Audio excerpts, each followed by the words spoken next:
It's all lit up. We're all green. We're live. Excuse me. Hello there, CJ here, and welcome back to Warframe. Now, a couple of things to catch up on. First of all, we're a teeny bit late, 25 past 8, which means that we're going up to 25 past 10 because we're a teeny bit late. Don't worry about it. A few things to catch up on. I think I've already said that. Eleni8 gave a shout out to 31 viewers. Why? Thank you, Eleni8. Wholly unnecessary, but greatly appreciated. So, let's get the tweet out, and there we go. We're ready. We're going. Now, cut the music off because we don't need it. So, first off, I want to take just a bit of a glimpse. First off, I should probably level that up. There we go. I remember getting that, and I just never leveled it. Oh my god, I've got so many mods already that I just need to sell for endo. We are gonna have so much, guys. I'm not gonna like keep up with my mods or anything like that for a long while. I'm not going to. I'm not messing about with mods or endo. Oh wow, I already have enough to level up. I already almost have enough to level up a prime to level 10. Oh my god, there it is. I mean, that's not massive just yet, but oh my god, oh god, there we go. Oh, I just realised it's Monday. Actually, I might be able to do Maru's mission. I only just remembered that. Right, first off, we've got a few things that we can be doing. We do need to get through some Meso relics actually, but what we're gonna do is we're gonna jump over to Maru, and we're gonna see what mission she has to do. That wasn't meant to rhyme, but it did. So, oh well. What have we got going on? We need as many sculptures as possible. We are not going to sell any of our mods or level up any or socket and sell any sculptures until we complete the sacrifice, which is going to be probably over a year from now. Look for items and treasures. Let's have a look. No, oh god. You're looking for Maru's Bazaar. Right, shut up. I knew it. Nope. All right, we're not doing Nemos. We're not doing Nemos. No. You know how I feel about that. We're not doing it. Let's go. Right. So, where I went. Right. What we're doing? We need to not do you. We could do this stuff, but not yet. Yeah, we'll get all this stuff at some point. The Dex Raksaka stuff. Yeah, mate. Excalibur Dex. No. Ew. I mean, yeah, like getting the Dex Furious, you know, I'll get that. That'll be interesting. So, yeah, cool. Right, so that's also how I'm going to do all these another time. But for now, I'm going to proceed with the Lith Exterminates for the moment because I've got a few of you to do. We want all the traces we can get and all that good stuff because I'm going to refine all of my. I'm going to refine every one of those Varzia relics that I've got and all the stuff that's got right up on. I'm going to refine them all and then I'm just going to do them all and I'm just going to like push through as many of them as possible. Void fishers. You need them to open for the time being, we're just going to get through the former relics as normal, and we are going. Yeah, we're just going to get through as many of these relics as normal. So, standard stuff, simple, nothing too complicated. Exalt the blade, off we go, and let's see what happens. I suppose I could, maybe I should do a few. A fisher. Defend yourself and use reactor to open relics. See, no, the thing is that I can't because if I was to. The enemies are dropping reactors. There we go. I was gonna say if I tried to get marked by we're getting loads of them. If I got marked by either the Ghost Drag or the Ninja and they didn't spawn in the stream, then that complicates things a lot. You know, for the next time I'm trying to do a Warframe video, like I would then wouldn't be able to do a grind, and that would. Yeah, so no, I can't do that unless I had the beacons, which I don't. I can't do that. Which means that we'll have to do it another time. I just need Barrow to like sell them. I've not seen him sell them in such a long time, and they weren't that rare like before. Like, he sold them like every few visits, so I don't know if they've just stopped. Like I really hope they haven't made him stop selling them, but it wouldn't surprise me if they had, because I don't know, man. Well, I don't mean this in like a horrible way, but so many of these decisions have been very questionable in terms of changes. But right, anyway. Well, we're not going to get into it. I've made the comment. Let's move on. Right. There we go. Off we go. So we've gotten. Did we get? Oh yeah, we've got 28 traces, which is a very decent start. I don't think we're going to be getting to 500 traces from these 5. Well, no, I know we're not, because that's mathematically impossible. From these 5 relics. So, what we're going to do is we're going to take them all off, and then I'm going to find a whole bunch of stuff, and then we'll move on to meso stuff. Because that's, you know, I've got a whole load of meso relics that I need to sort with. Instead of keep going back to the lith relics whenever I get a lith relic that has former in it, I think I might take off everything that's in lith now, and then go on to meso, and then stick with meso up until meso's completed, then do the same for neo, then axi, and then by the time I've got through all those, I should then have a load of lith left, you know? There you go. You have broken their ranks and they are on the run. Indeed. Another successful mission. Find extraction. Don't mind if I do. Alright, so, yeah, what we're going to do is you. Yeah, right. So, we're going to be on the hunt, as always, for Ayatans, because I'm going to have so many, like, I've decided to commit to it, you know, like, I'm going to make sure that I have, There's a heavy unit I just don't sell any of my mods, I don't sell or socket any of my Ayatans, including the stars, until we complete the sacrifice. Now, obviously now we've gone back to the, a video, like, every, what is it, what's the cycle, like, 3 days, 4 days, it'll be 4 days. We've got a Warframe video every 4 days, so that's going to be a while. That's going to take a while. It would have taken around 75 days from now for us to complete the sacrifice, if that was the case. If, you know, if I didn't miss any uploads or anything like that, it would have taken 75 days from now. Now we're multiplying that by 4. So yeah, it's going to be we're going to be here a while. It's going to be a while for we've got a long time to be socketing all these. Let's just get a casual Green Galleon to in there. Burst and Prime. I don't know if I need that. Oh well. Smelly well, I suppose. I like how I had too slow. What the hell was that just showed up on the screen? I saw it on the stream first. Like, was that something to do with the infested that I just saw? I have no idea. All right.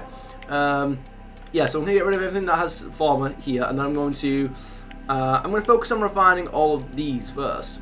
And then, after that, I'm just going to refine all the non-formed items, which should be good.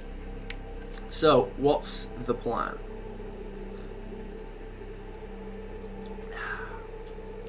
Well, the plan is to keep doing this stuff.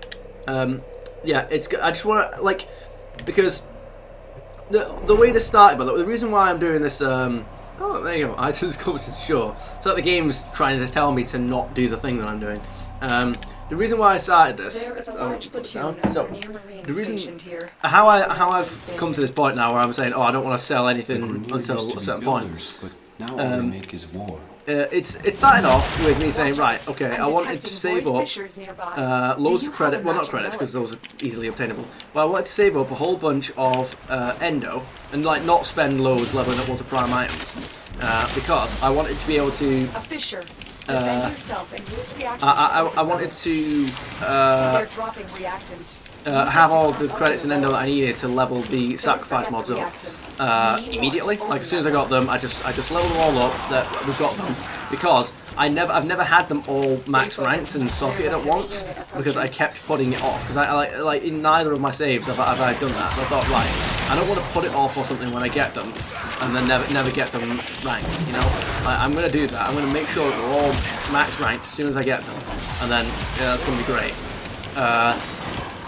So I thought, right, you know what? How about I just save up loads of endo now, like starting now, and then I level them all. I only need like 120k, 125k,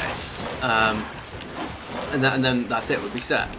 But then I've translated that into what if I just don't? What if I just don't sell any of my Ayatans or anything like that until I complete the sacrifice? I just see how much I get. And now I'm taking that very seriously, and I'm not going to do anything like that. I might level a mod up, like because I'm still going to. The thing is that even if I'm not selling mods, I'm still getting endo from missions and stuff like that. So even though it will take a bloody long time, it will take ridiculously long. I am still getting endo, so I can still level mods up and stuff like that. But in terms of selling mods and and doing that. No, we're not doing that. I just want to see how much we get away with. I want to see what happens there. Is there? No, okay. There's not going to be anything behind that waterfall. Sure. DE, do better. You are surrounded by Grenier Marines. Yeah, mate. Lotus, I'm never surrounded. Alright. Where are we off to? We've got to go down here. Nope. Alright, well, I gave up there, didn't I? Off we go. Boom. Victory is ours. Victory is mine is what I always go for.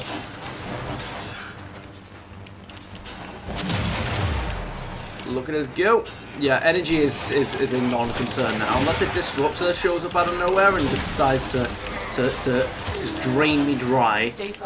Like we've got no issues. And the thing is that this is literally a rank 1 version of the arcane that's doing this, and they go up to rank 5, as I've mentioned. So, yay! Like, so every time when it shows up again, you'll see it. But the buff or the proc that shows, it's like the proc that shows up at the top right, when that shows up when I get energy, that's gonna that right there, that buff. Every time I get that buff, once I have that rank 5 arcane, which is going to be a long time from now, that's going to be that's going to give me like 165 additional energy from the orb that I pick up, which means that I can get from a single orb 215 energy. And like it does have a cooldown, so it's not going to be like every single time I pick up a piece of energy, but it's the enemy is broken. Well done. Now get to extraction.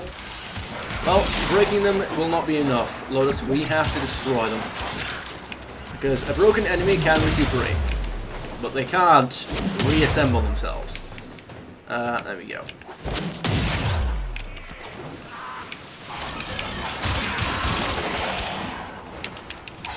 Alright, there we go. Wait, hang on. Nope, no loot, nothing for us. Again, yeah, I still got the. Why don't I do that? Why don't I maybe I should do that. Like I moved the face cam down to the bottom left. Well, I don't need to bother with chat or anything while I'm here, do I? Very rarely, at least. Anyway. I mean, at least then you guys will be able to see the map. I don't know, maybe. 350. You know what? You discussed them. What have we got? Nope, come on. I don't like that it doesn't let you do that. Wait.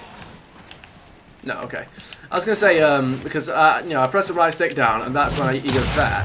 But if you've aimed this or if you've aimed a weapon, it won't let you do it because you need to have your melee equipped, and I really hate that. So I started thinking, wait, is it because is there some kind of is there some kind of like special ability for weapons that I didn't know about? But nope, apparently not. I just accidentally turned the exotic blade off because I hate myself. Burst and prime receiver yet again. What do you mean? I suppose I'll see what I need for the bursting. We're already on 5 slow frames, so look at us go. Yeah, I'm not sure what we need if that's it, if we can build it or what. Oh no, we have everything, don't we? Yeah, no, we have everything. It's just that we need to be master rank 12 to build it, which is not happening. But you know, whatever. Yeah, Bratton Prime. We got the bursting. I'll have to claim and sort that out eventually. But as of right now, wait, where's the Bursting Prime? Nope. Bursting Prime. Yeah, we do have everything. There we go.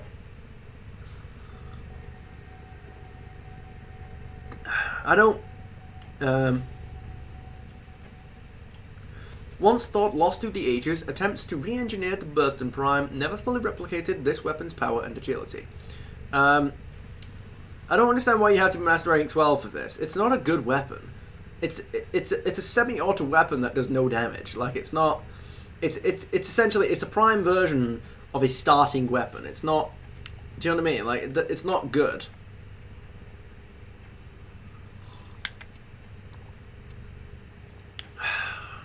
Oh, if you say so. I probably should build that. I mean, it won't really matter either way, but oh well. See, stuff like this, I'm sat there thinking, well, should I build it? I mean, I could. Twin Vipers, oh god, are you telling me I need to... Wait, are you kidding me? Really? Yeah, but that means that I have to have 3 weapon slots just for that one. Stand by while I analyze the intelligence profiles of the Grenier. Error, not a number. Did the operator enjoy this witticism? Only the first time, Orders. No, I'm just kidding. That was harsh. Right. A Viper equipped. Yeah, but that just means that I need 3. I know. No, you need 2, and then you need 2 weapon slots, and then you would build that, and then you would only be consuming 1.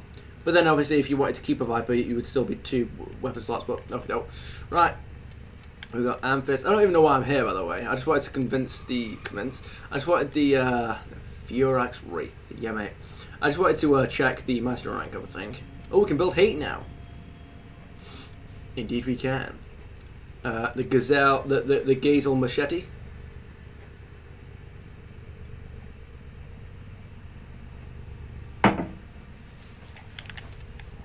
If you say so. Yep, we got the Prover. We got all kinds of stuff. We need. I'm gonna like sort out all of these. First off, you know what? I'm gonna do it right now. I'm gonna get rid of all of this that I have. To cleanse the unclean. Indeed. Hush for a moment. By the mother. Look at that. We've got first ire. First ire. We need 2 more. I believe we need 2 more. We These need are a bargain, just for you. 2 more relics, and then that completes our set of 20. Backs. We'll scratch yours. And then, what the idea is after that is. This may help the flow. Why, thank you, good sir. Right, so once we've completed. Our enemies will fear you with that. Brilliant, thank you. Right, so I didn't get the 2 that I was after. If I get one more piece of ire, then what the plan is after that is to save up all the standing that I get. Obviously, I'm not going to let it stack up. I'm not going to let it hit the cap, but I'm going to save up all the seeds and tokens and stuff that I have. And then once Varzia gets a new badge in, I'm going to sell everything, do a complete syndicate standing reset, and just get all the ire I possibly can. And then I'm going to, which hopefully would be a lot, and then I'm going to buy a whole load of relics. I'm going to buy like whatever's in her new set of relics, and then I'm going to find the most expensive item in that bunch, which will almost certainly be a thing.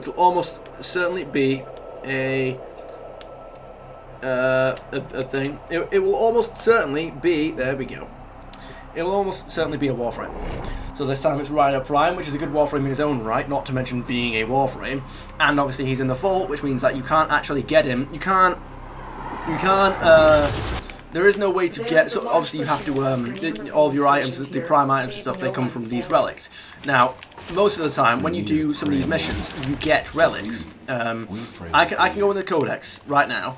Oh, well, when I'm not in a mission. You need them to open a relic, but are you let these guys confident finish. you can withstand their fury? There you go. Alright, so I think we're done for this.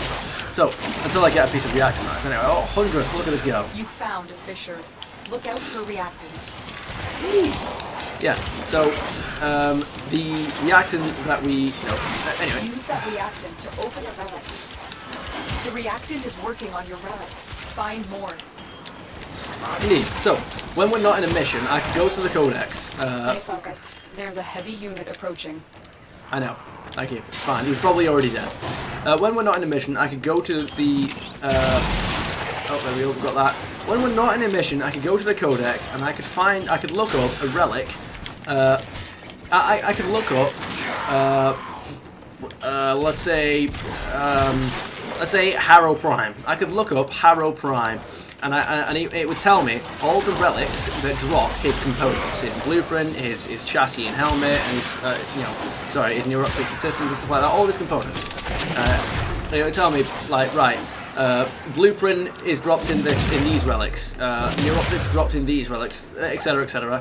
I could find out the relics that drop his components. I could then look up those relics. They would tell me what items those relics provide, which would be the same information I've got. And then The relic has been cracked open. Finish your mission to find out what's inside. a few steps before that, however, the game would then tell me where to find those relics. What missions do I do to farm those relics? It's most likely a defense or a survival. But you know, most of them are endless missions. You know, you do an endless mission like an interception, defense, or survival, or even an excavation, and then you get those relics, you farm them. Now, when stuff is in the vault, like Varzia's, which is what Varzia is, she sells relics that you cannot be earned by any other means. Like, relics that are no longer in the drop tables for those missions. Varzia then sells them for a short amount of time to let people collect a whole load of relics. That will collect as many of those relics as they possibly can, and then they'll farm them for items that can no longer be earned in the game. So all the relics that have those items in them. So the items that are in the items that are in the relics that Varzia is currently selling, they cannot be earned through any other relics than the ones Varzia is selling. That's why they're so valuable. So people will stock up on all those relics, and then they'll farm those items, and then once Varzia is no longer selling them, the only way to get these items, look at us go, the only way to get these relics, or the items from those relics, would be through the players that farm them, which means that the prices, they're worth a lot in terms of platinum, you know. So yeah, that's what we're going to be doing. We're going to be stocking up on loads of relics that have Rhino Prime in them. We're going to be getting Rhino Prime ourselves because obviously. Another successful mission. And then find extraction. Yeah, mate. And then we're going to sell them for 200. We're going to hopefully get. I plan on getting 5 full sets. That may not happen. And the idea there is that I get 1 for me to build. Yay. And then I get 1. I get 4 to sell for 250 platinum each. And then when I do that, that will be 250 energy. Look at us go. That will be 1,000 platinum. And when I do that, oh boy, it's going to be good. But in terms of Nora's Nightwave, anyway, just to like harshly, just very very harshly segue. I now have the Umbral Former, our very first Umbral Former in the game. It will not be relevant for like another 75 episodes yet, but it's fine. We will get there, and it will be relevant. And when we do, we're gonna have probably a few of those. We'll be able to fully former another Warframe, maybe something like Rhino Prime. I don't know. We'll be able to fully former Rhino Prime to take the sacrifice mods. And when he has those sacrifice mods, oh boy, it's gonna be good. Mate, I'm just saying. I'm just saying, man. Like stuff like that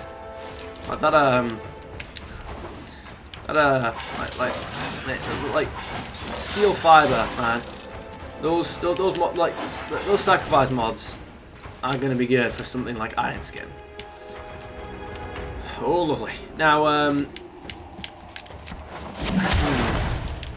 oh yeah, no, we already established this, didn't we? And we established this because the arcanes are applied. The arcanes are applied. The arcanes are applied after the mods, not before the mods, which means that like you can't put a mod. You can't boost an arcane's effects with mods. You can't do that. Yeah. Like an arcane might boost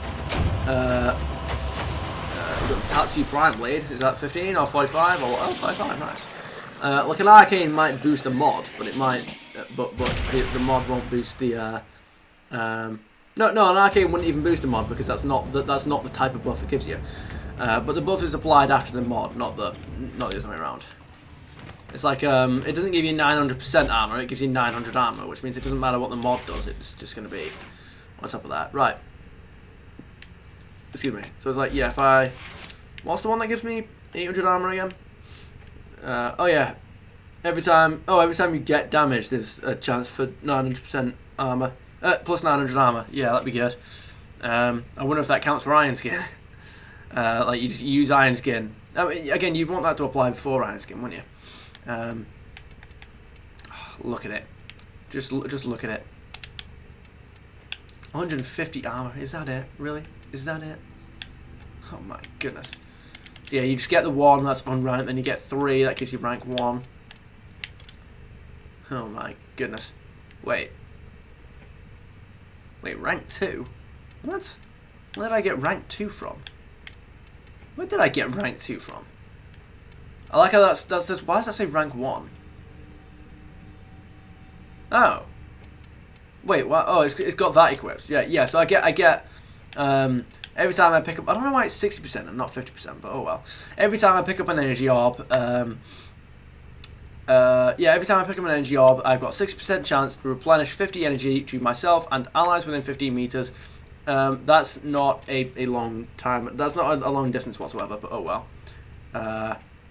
Operator, wait. Are you enjoying the view? +1 arcane revive. Wait, so when I get an arcane revive, that... Wait, I get that at rank 3? I thought it was just you. I thought it was rank 5. Okay. But yeah, an arcane revive means that you it gives you an extra revive, so I could revive 5 times instead of 4. And then obviously if I have a second one, that means that I'd have a total of 7 lives in a mission instead of 5. Yep, you're doing all right. All that's good. Status chances increased by 300%. You know what a great mod. I love it. Yeah, you're doing your thing. Have I put that on? No, do you know what? I don't care if I put that on right now. It doesn't matter. We're gonna jump straight back in. We're gonna get all these relics sorted, and we're gonna love it. It's gonna be good. Look at us go. We're gonna have so many. You know, maybe this time we'll actually have close to 500. With 500 ducats traces. We don't want to hit the 500 cap though. That's the thing. Like if we get 500. Then that means that we've... a large platoon of Grineer Marines. If we're at 500, that means that we've wasted traces, which we don't want to do. Watch out! I'm detecting void fissures nearby. Do you have a matching relic? You know that I do, Lois. When do I ever come into these missions without one? We're near a fissure. Use that reactant to open a relic. Keep fighting. Look for more reactant.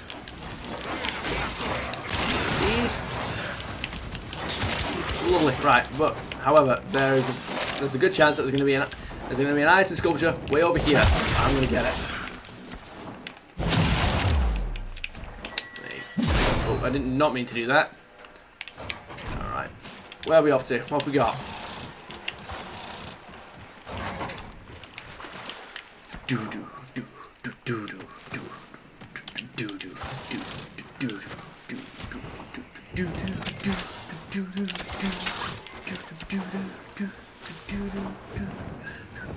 You're still in the clear. No detection from enemy sensors. Here we go. Stay focused. There's a heavy unit approaching. Whoa. Hang on. Relax. Didn't mean to do whatever that was. Oh no, it was the radiant light, wasn't it? I know what Excalibur's abilities are. What are you looking at me like that for? Right. Where's this go? Where are we off to? Ah, loot. Does 100 energy. I love that. As like it's rank 3 and it's already amazing. You know, like this thing doesn't run out with that buff. You know. There you go.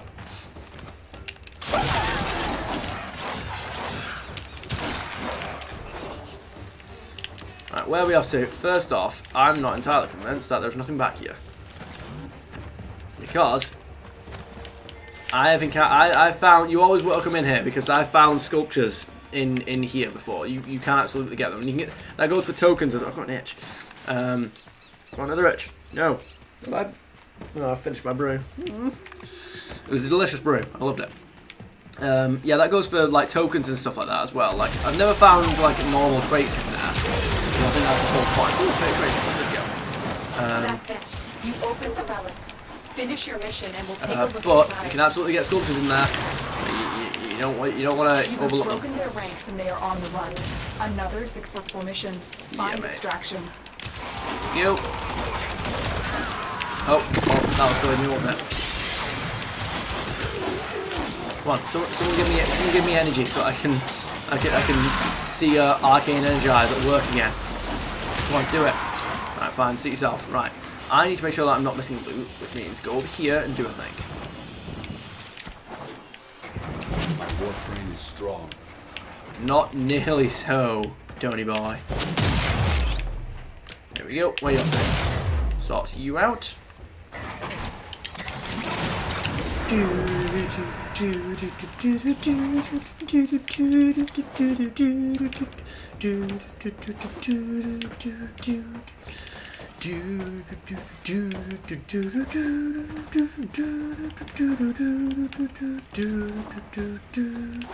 Alright.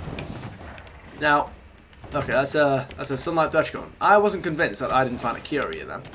And that would have been interesting, to say the least. Alright, and that means I need to go back this way, because I know that I didn't fully explore this room back here. And I shall indeed fully explore this room back here. Where are we off to? Aha. Come on.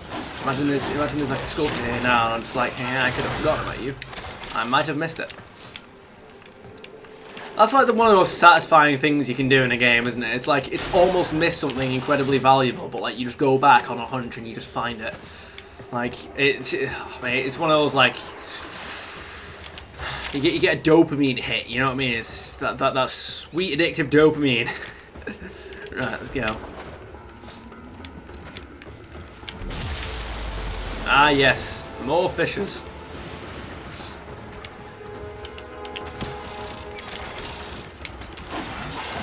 Well, you know what? He's fighting for his country. You gotta give kudos.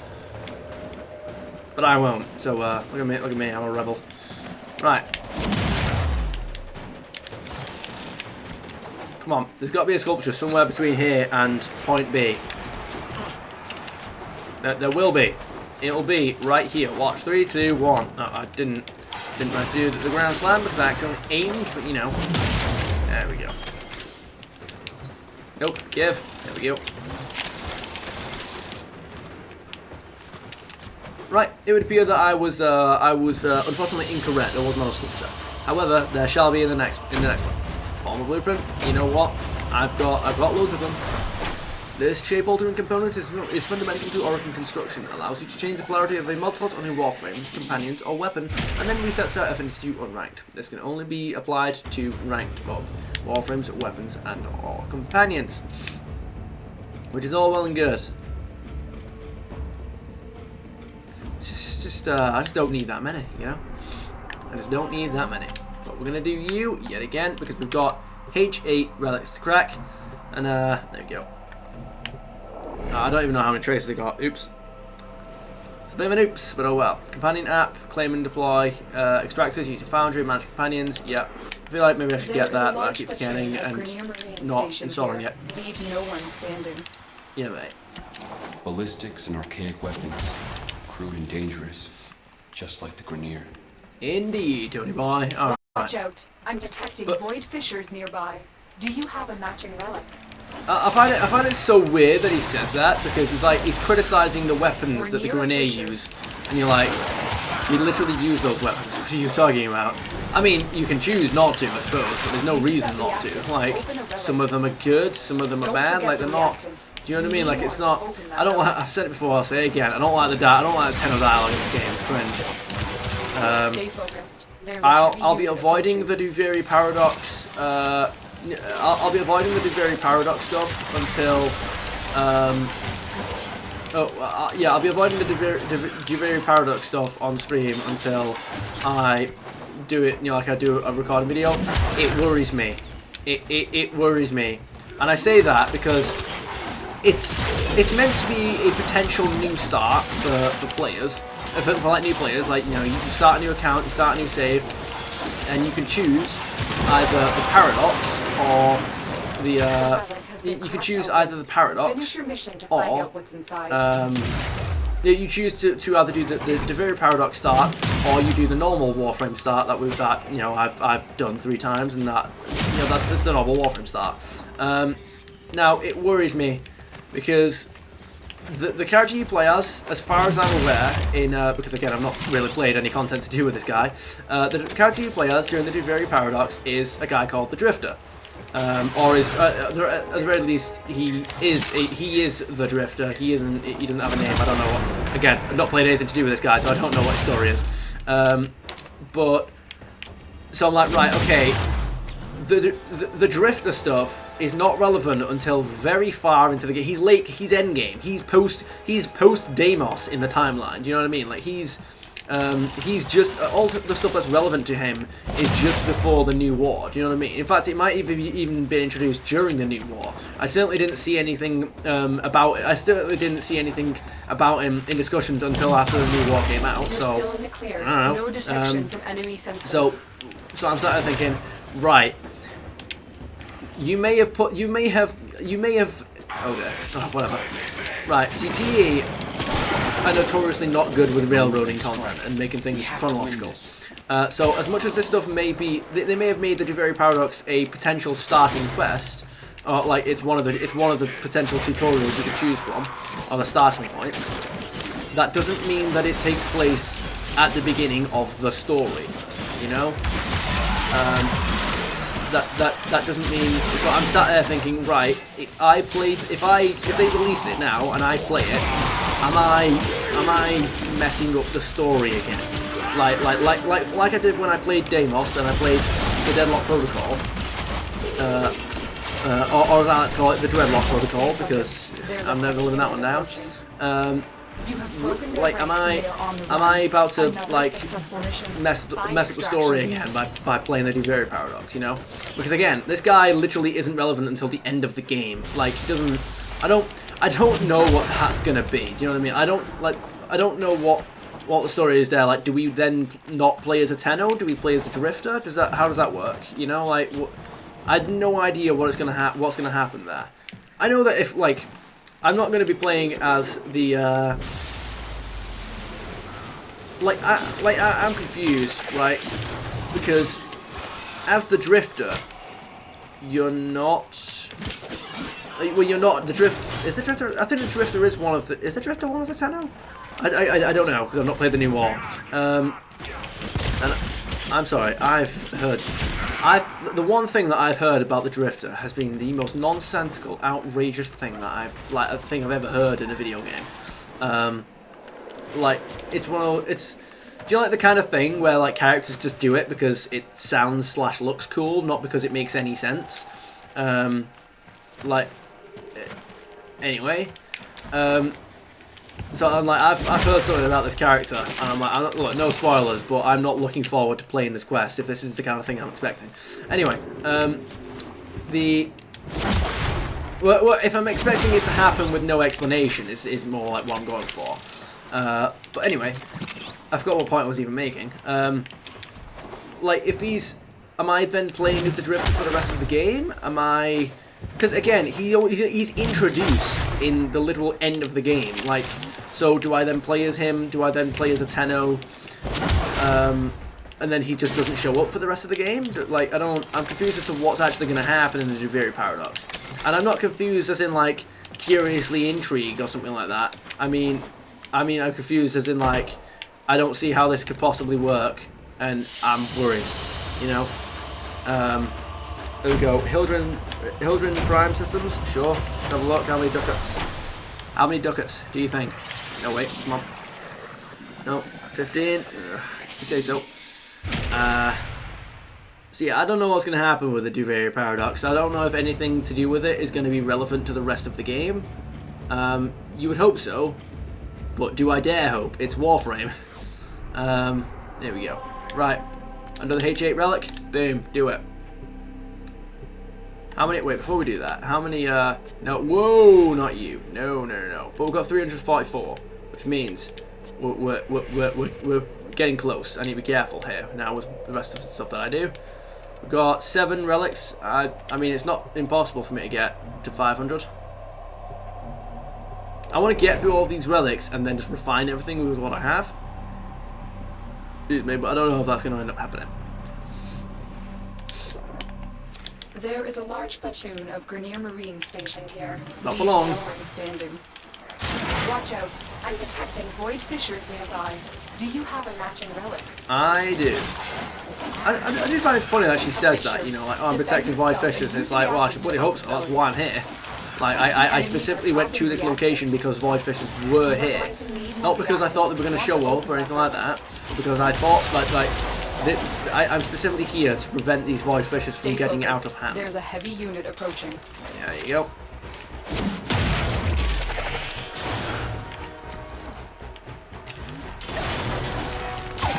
There you go.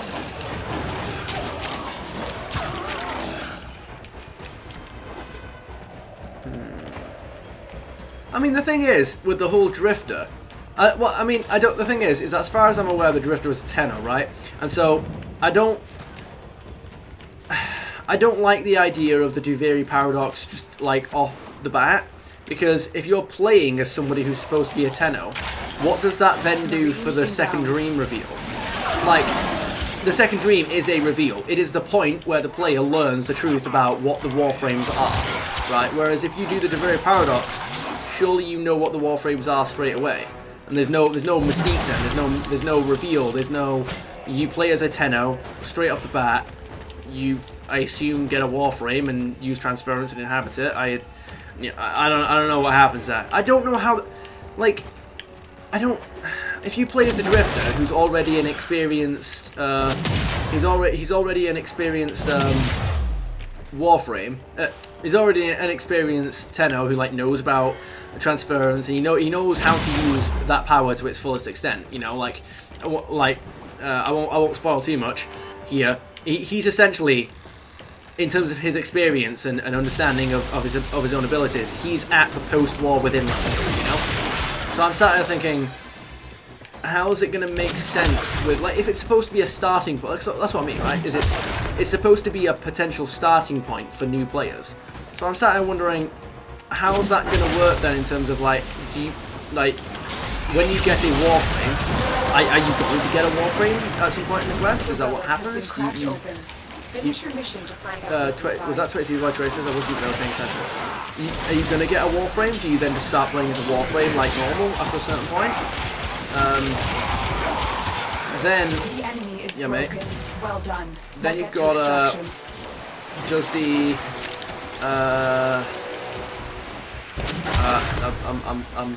I'm stuck in a loop. Hang on, give me a minute. Once you get a Warframe, like, do you then just not? Are you just then not able to play as the Drifter for, like, most of the until the new war? Then, like, I don't know, man. See, again, I would just play the Duviri paradox and just hope for the answers, but I don't want it to take place. I don't want it to take place, like, during the new war or something like that. Have them do a bunch of time travel talk and then just say that's a done deal in terms of their explanation of the story placement and timeline. I don't want to play a quest that isn't supposed to be played until after the new war. I don't want to play a post-new war quest before the new war. I don't want to play a quest that has anything to do with the sentience being on the verge of full strength when they're barely even established with a small army at this point. You know, like, I don't want to. It's like playing Mass Effect 1 and then you get a quest where the Reapers are approaching the galactic edge. You do a quest to stop them, and then, like, 3 games later they show up. You're like, yeah, but that wasn't. Do you know what I mean? Like, they're not at that point yet. So, like, we've just played it out of order. Anyway.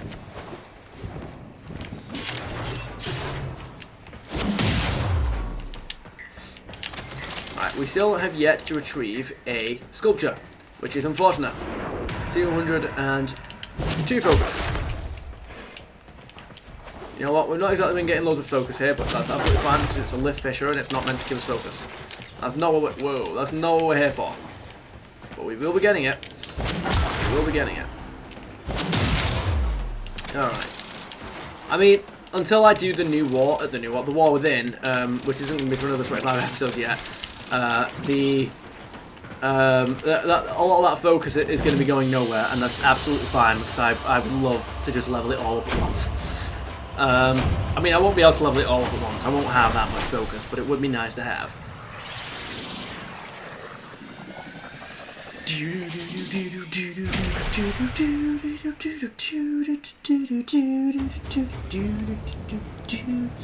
Alright, how's Twitter doing? Anything interesting? Anything good? Oh, I've got a liked tweet that's in the middle of a discussion, a discussion on The Last Jedi, which is always fun.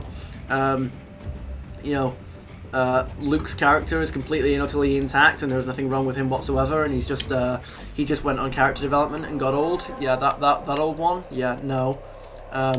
I had to make a bit of a comparison to Commander Shepard and like what would happen after Mass Effect 3. Like, how could you ruin Commander Shepard and make him not Commander Shepard? What would work as a comparison to Luke Skywalker?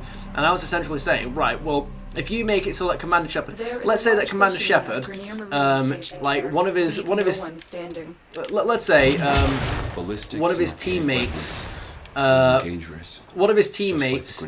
Let's come up with a hypothetical now that like puts him on par with on Luke Skywalker.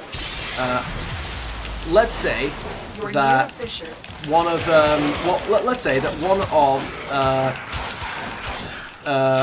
let's say that there was an indication that the Reapers were returning. That like after Mass Effect 3, the Crucible didn't kill them all or something like that. But by the way, let's just say that Commander Shepard survived. Let's say that Commander Shepard was found and he was healed and he was, you know what I mean? Like, I don't know. Let's you know, let's skip that part of the story where he died but sort of didn't die, and let's say he was brought back, he was healed, and he's alive, right? And let's say that wait, where else is it now? Okay, no. Yeah, so let's say he reunited with the Normandy crew, this, that, or the other, and there was an implication that the Reapers were returning. He becomes under suspicion. There's relatively strong evidence to suggest that one of his teammates is being indoctrinated. He's being indoctrinated, and they say. He said, right, and then, yeah, so one of his teammates is being indoctrinated. What would Commander Shepard do? Right, well, Commander Shepard would either threaten them, well, I mean, let's say you're playing the Renegade one. Obviously, I do almost, this isn't what I would do, because I'd be almost completely Paragon. But let's say you were the Renegade one, you might threaten them, you might scold them, or berate them, or oh, it was an IR sculpture. I thought it was Alter. Alright, oh well. He might scold them or berate them or like threaten them. He might turn them over to some form of authorities. He might do you know what I mean? He might you know what I mean? Like he wouldn't he'd look out for his squad mates, you know? He'd look out for his crew. He wouldn't like just kill them. Well, I mean, the thing is that if you were playing, the thing is, I feel like Renegade Shepard. I feel like Renegade Shepard would right, yeah, no, I feel like I feel like Renegade Shepard might kill a squad mate, like in order to prevent the Reapers from returning. Right, see. Right. I'm conflating two different kinds of Shepard here, and it's because of what I'm about to say. Let's say that you did a Paragon run. Let's say that you did a Paragon run through Mass Effect, right? What would Shepard not? Let's say that one of his team is being indoctrinated. Strong evidence to find that his team is being indoctrinated. What would Shepard not do? Shepard wouldn't kill his squad mate, and then. Yeah, Shepard wouldn't kill his squad mate out of fear that they're being indoctrinated. He wouldn't then run off and hide onto, let's say, I don't know, the planet that the Normandy crash landed on at the end of Mass Effect 3, that jungle planet. He wouldn't go and hide on a jungle planet. Yeah, he wouldn't go and hide on a jungle planet and let the Reapers like return and start destroying the galaxy again. He wouldn't do that. He wouldn't like, let's say someone finds Commander Shepard and says, Shepard, the Reapers are returning, we need your help. and then he just looks at them and says, "Leave me alone." Like he wouldn't. That's not what he would do. Like his crew show his old squad mates, Garrus and or Tali, or something like that, or maybe like Rex or something. You know, like they show up on the jungle planet. It says he goes. He's like, "Come on, Shepard. We've got massive machines to destroy. Like, are you in? Like, come on." He's like, "Come on, just like the old days, Shepard. Let's go save the galaxy again, just like we used to, or something like that, you know." And then it's just like, and then the Shepard's just like, "The Reapers can't be stopped. There's no point. Why would you bother?" He goes, "Rex, you earned a future for yourself and Tuchanka. Live." He's like, "Live. He goes, keep the life that you have on Tuchanka. Live it to your fullest, and maybe you'll live it before the Reapers get there." You know, like, he's very defeatist. He's essentially given up. He's not interested in saving the galaxy from the Reapers. He hears that the Reapers have returned, and he is absolutely not interested in leaving his jungle planet and joining. That is essentially Luke Skywalker. That's what you've done. That is the furthest thing that you could possibly get from Commander Shepard. Like, if you do a Paragon run, he tries to kill one of his squad mates in their sleep because he thinks that they're being indoctrinated by a Reaper. And then, after he's either succeeded or failed from killing that squad mate, he then runs off to a jungle planet, fully aware that the Reapers are returning and that they're and that the galaxy is in danger, and he just doesn't care. He's on a planet, right? And let's say that he's like 50 or something. I don't know. Let's just say that he's like 50 at this point, because, you know, people like to say that the whole, "Oh, he's old" argument. He's old. He's changed. He's different. And I'm like, mate, shut up. That's not an argument. So it's like, yeah, the Reapers are returning, and he doesn't care. He's got absolutely no interest or motivation or drive to join the fight and help stop the Reapers and save people and return to his old squad. He doesn't. You know what I mean? Like that's not Commander Shepard. That's essentially what Luke Skywalker is in The Last Jedi, right? He doesn't. He fought so hard to, like he took the most evil person in the galaxy, second only to Emperor Palpatine, and he turned him to the good side. He turned him good. You know, and not only that, but he also helped bring an end to the Empire by his influence caused Darth Vader to kill Emperor Palpatine, therefore removing the head of the Empire. And obviously his friends had managed to destroy the Empire fleet and stuff like that. They had beaten the Empire. Luke Skywalker wouldn't try to kill his own nephew because he feared he might turn evil. Like even if there's strong evidence to suggest he's going to turn evil, you'd be like, yeah, okay, so it's very likely he's going to turn evil. Luke Skywalker wouldn't kill him in his sleep and then run off to an island to hide while the de facto Empire instills another fascist regime in the galaxy, while like his sister and best friends are showing up on his island and be like, "Luke, come on, we need your help. Like, we found you. Leia's in trouble. Like, you know, your sister, your best friends, and all that. Like, they're all there trying to get him to like help out, fight the Empire." Luke Skywalker being like, "Leave me alone, go away." That's not Luke Skywalker. It's literally not. It is a different person. You've gotten Mark Hamill to play a person that is not Luke Skywalker in a Star Wars film. That's what it is. Like, that's not. It's not. I don't mean this in like a memey way, but the whole Jake Skywalker joke from Mark Hamill is unironically just it's so accurate in terms of what you've done. This isn't what he does. This is not. It's not even just what a Jedi does. It's not Luke Skywalker fundamentally. Like, screw the Jedi way or something like that. It is not Luke Skywalker. It's not the thing that this character would do. We've got the same thing with Emilia Clarke in Game of Thrones. The thing that you have made her do is so far out of her character. She hadn't developed to that point. It is fundamentally against their most basic principles. It's not some complex decision that you've driven them to, where in this one specific set of circumstances they were pushed to their limits and made a choice that they hated to make, or anything like that. Like, for example, Commander Shepard lets the Council die in the Battle of the Citadel. Like, it's not something that, like, it is absolutely something that he regrets. It's absolutely something that he didn't want to do, and it's absolutely against his principles. But in the moment of, he's essentially in control of the fate. He's essentially fighting for the galaxy at this point. If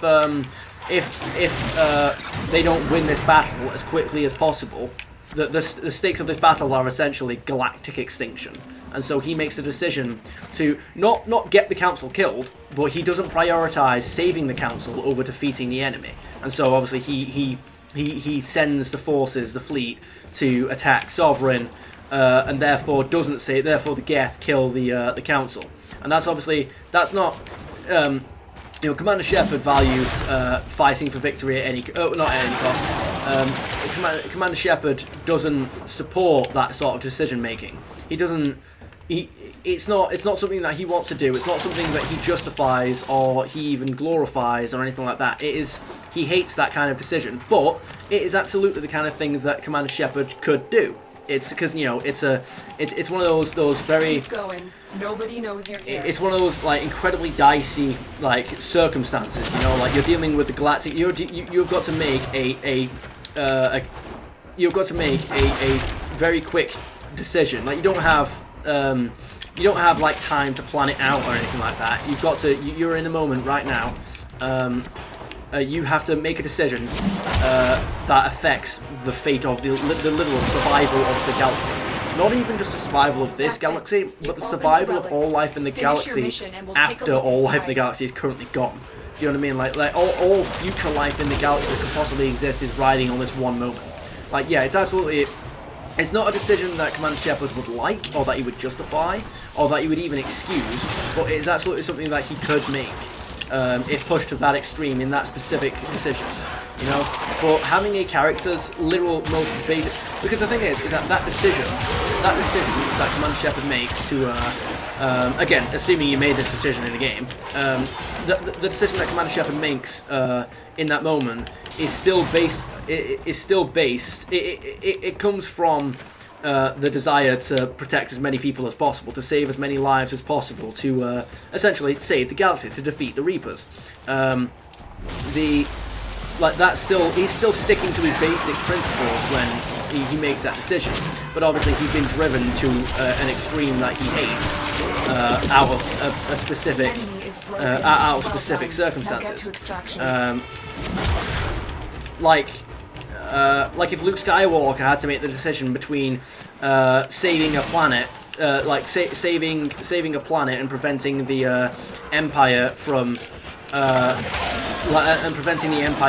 like capturing and enslaving, maybe not capturing, but made the using the death, like I don't know, he could either, let's say he's flying his X-wing or something like that, he has to make the decision between keeping an assault on the Death Star and making sure. Let's just say they have another Death Star. I don't know. Let's say that they have another Death Star, and they're about to blow up like a planet. He could, and his sister's ship, the Radus, is under attack or something like that. He could either go and save the Radus and risk this. Now, it's not impossible that he'd save the Death Star. It's not like it's about to fire in like 5 seconds, but you don't know how much time you have. It's like it's a risk.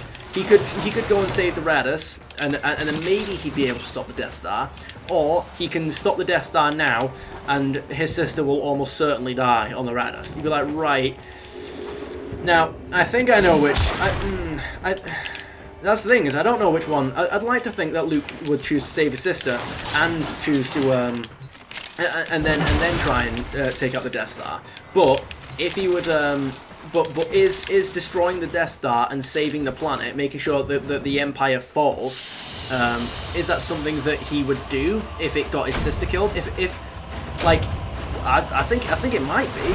I think it might absolutely kill him, like, to make that decision. But I do think that that's in line, roughly, more or less, sort of, with that is more in line with something he would do. Choosing to literally just, like, he just doesn't care about the fact that his sister's in danger, and he doesn't care about the Empire or the First Order. He doesn't care about anything whatsoever. He literally just wants to go to an island and die, because, like, he failed to kill his own nephew. Do you know what I mean? Like, that's not what he would do. That's just ridiculous. But okay, right. Maybe we can get away with the 500 traces here. It's like if Commander Shepard hears that the Reapers, if Commander Shepard hears that there is some kind of invasion force, whether it be the Reapers or the Rachni or a Krogan advance or something like that. Like he wouldn't. I don't believe that the Rachni or Krogan would do another war, but I don't know. Let's say maybe the Leviathans showed up or something like that. I don't know. Like Commander Shepard wouldn't take a galactic threat and just be like, I don't care. Like he wouldn't. He wouldn't do it. A Fisher. That's why Mass Effect 3 was so like infuriating in so many like aspects, is because they essentially the Mass Effect 1 and 2 you played as a character called Commander Shepard who the reason why he was called Commander Shepard, well, among other reasons, was because he didn't have a first name. Well, other than that you gave him, but characters referred to him as Commander Shepard, not John Shepard, not anything like that, because it didn't matter what his first name was, because you gave him his first name for you. That was your first name. I don't mean IRL, but I mean it could be, but I mean it was whoever like X Shepard was. That was you. That was the character that you made. It was whoever you wanted it to be. It was an RPG, it was a role-playing game. You make Shepard whoever you want. Shepard does not have a defined character. You choose his background. You make it either a guy or a girl. You make it. You decide their war history, like how did they become recognized as an experienced legendary commander? How did they end up in the military in the first place? Things like that, you decide what their history is, what their background is, what their character is. Then you decide. Then throughout Mass Effect 1 and most of 2, you are in full control of what Shepard says and what Shepard does. There is almost nothing that Shepard does. Almost every time Shepard speaks, you have decided what he says. Like, there's not. He is you. He is the character that you make. Well, he's not you. He's the character you make him. Just because you punch a woman in the face in Mass Effect doesn't mean it's you. It could be you, but I would hope not. So like Shepard is whoever you make them. It's not. Whereas in Mass Effect 3, a lot of his character and what he says and does is essentially defined. It's not defined. It's already written. It's already in the game. You don't. He just says and does things regardless of what you say or do. Like you're just not given. You're not given an input in what to. It's almost like you're just watching a cutscene of him doing things. He's not. He doesn't say or do. And the most. I mean, you've got like a meme example, which is infuriating for me. But it's sort of like just a relatively harmless meme example. It's he basically says something just massively racist to a Hanar, an indoctrinated Hanar, essential evil dude that he's caught. And the Hanar is basically trying to religiously hammer on about the glory of the Reapers, or we need to follow them, we need to do this, that, the other, and then and then Shepard just looks at him and just goes, "You big stupid jellyfish." Hanar look like Hanar are an alien species that look like a little bit like Earth jellyfish. It is like, brother, you don't do that. Now, calling a Hanar a big stupid jellyfish is something that you can make Shepard do in Mass Effect 1 when you interact with, you get involved in a dispute between a CSEC officer and a Hanar in the first game. You can make him, you can be a massively racist renegade Shepard, and he takes the CSEC officer's side and he just goes, "You big stupid jellyfish." It's a funny like renegade. If you're trying to play like a douchebag, dickhead, renegade, evil Shepard, it's funny to just come out with some of these outrageous remarks. But then like when you find like this evil Hanar and then like Shepard just goes, "You big stupid jellyfish," I'm like, Shepard, excuse me, I didn't make you say that. Why have you just come out with that? That's just blatantly racist. And you're like, I didn't make him say that. That's just something he comes out and says. So yeah, it's like do you know what I mean? Like I didn't have anything like in Mass Effect 1. Shepard literally doesn't speak or do anything until you like until you take control of him. Like he doesn't have any dialogue, like until you decide what he says, because it's a role-playing game. He doesn't say anything, or like, because obviously every line of dialogue that you give a character says something about their character, about who they are. And, like the fact that they've said it means that they are the kind of person who would say it, which is why your character doesn't say anything until you give them something to say. You know, like your character doesn't interact with people and say this, that, or the other until you've decided what they say. So, yeah, that's. Whereas in Mass Effect 3, Mass Effect 3 essentially there are like Mass Effect 3 has a very nihilistic, tired, worn, broken, weary. Why do I keep getting these? God damn it. Yeah, all those things. Yes, you know, very tired, worn, nihilistic, weary. Excuse me, Shepard. Like, there's no two ways about that. You can't make him more lively or more driven or more. I mean, there are times when you can do it. Like, for example, the renegade check near the end, where the Prothean VI is saying,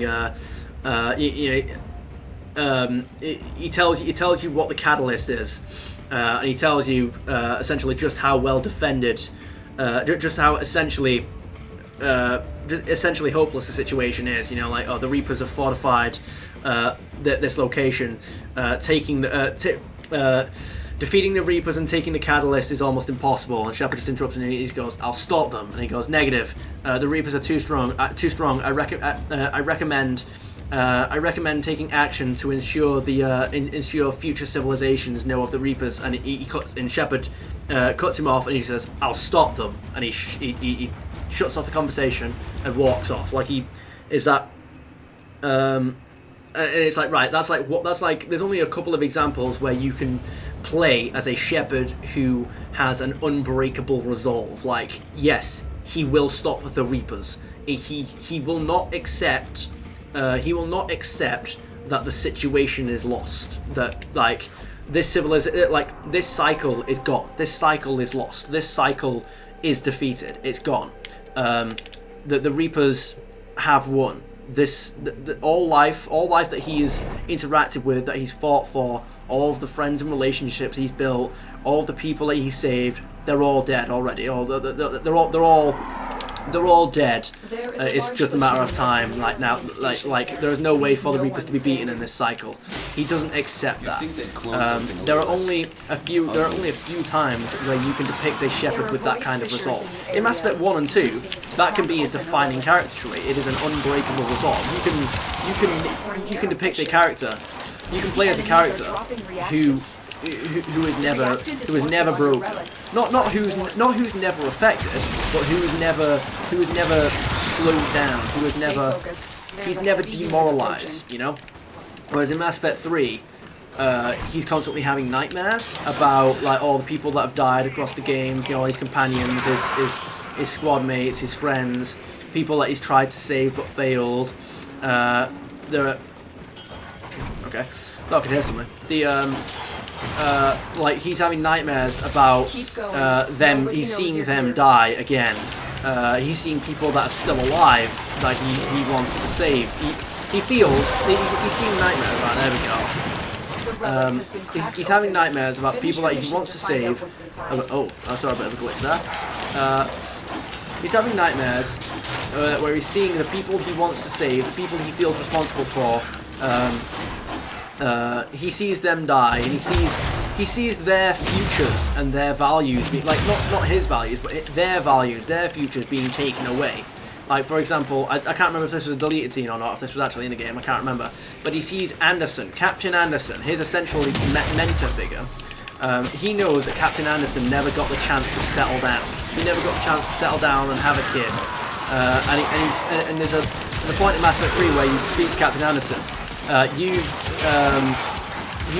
managed to do a mission where you've saved one of his old his old friends that he sort of might have been interested in, but he never really did anything with it. It's Kaylee Sanders. You did a mission where you saved her from Cerberus, one of the factions in the game that like the main antagonists of, well, they're like the secondary antagonists of Mass Effect 3. You know, he's done a mission where he's defeated Cerberus in the area that like Kaylee Sanders was in. And you know, you get a conversation with Anderson that says, you know, maybe, you know, I never took the opportunity while I had it. Maybe if I make it through this war, I'll maybe I should I should do something like that. I should settle down or something like that.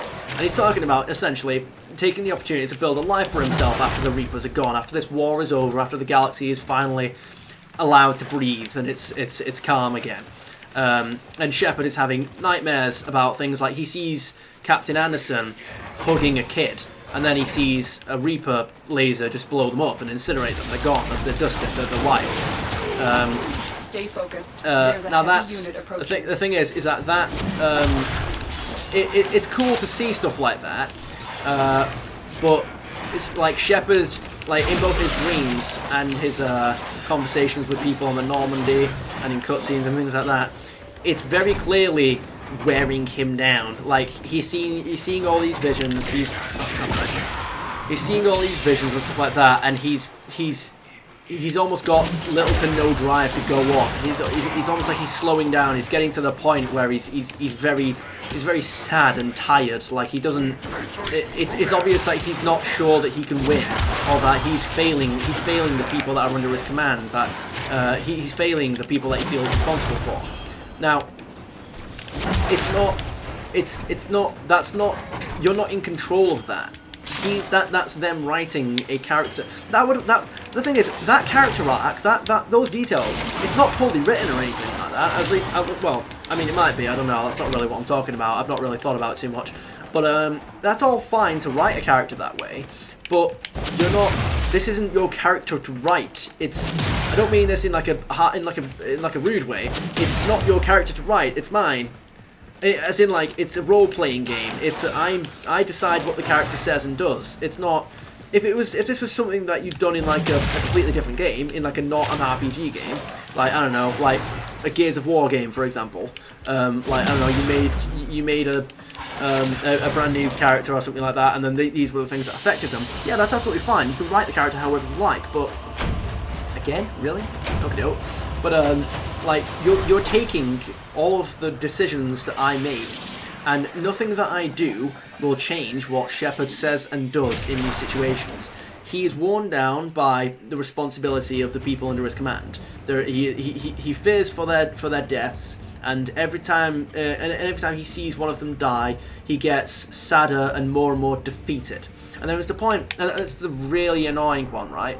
Is he fails to retrieve. This is his first real complete failure in the franchise, right? Where he goes to a place completely he leaves completely empty-handed. He has declaratively been defeated by the enemy. Like he goes. So Thessia, the Asaria homeworld, is being full on besieged by the Reapers, invaded. All life is being systematically and effortlessly extinguished, as is every other planet in the galaxy, by this insurmountable, undefeatable force. He goes in the middle of this invasion, fighting off Reaper forces and avoiding the big Reapers. He goes through. And he's going there to retrieve an item called the Catalyst, or at the very least, he's going there to retrieve the Catalyst, which is the final component needed to finish the super weapon, the Crucible, which they're going to use to defeat the Reapers. He goes there to retrieve the Catalyst. Now, he can't do anything to fight the Reapers on this planet. He can't do anything to help these people. He can't do anything to help these people or stop the Reapers without the Crucible. He needs to get the Catalyst and he needs to build the Crucible. So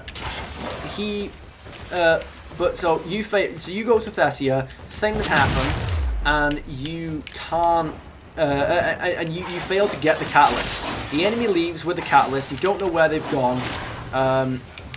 they've taken the catalyst. You don't have it. And then, as more and more Reapers arrive on the planet, you hear so many cries for help for people that are being completely overrun by Reaper forces. They're being besieged. They're being overrun. They're being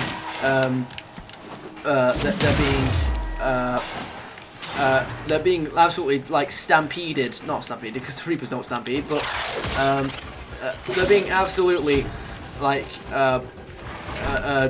trampled by these Reapers. Trampled seems like such a weak word to use for the Reapers, but oh well. Well, they're being absolutely destroyed by the Reapers. Now Shepard can hear them over communications.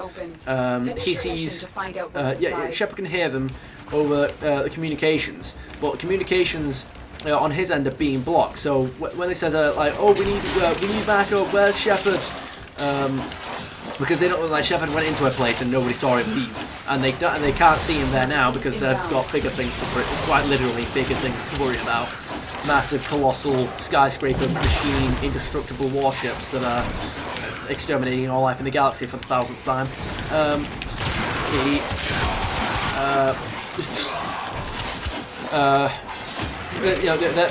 They're calling for help on communications. So we need reinforcements. There's too many of them. This, that, or the other. And Shepard's answering communications and saying, "This is Commander Shepard. Give me your communications. We'll help out."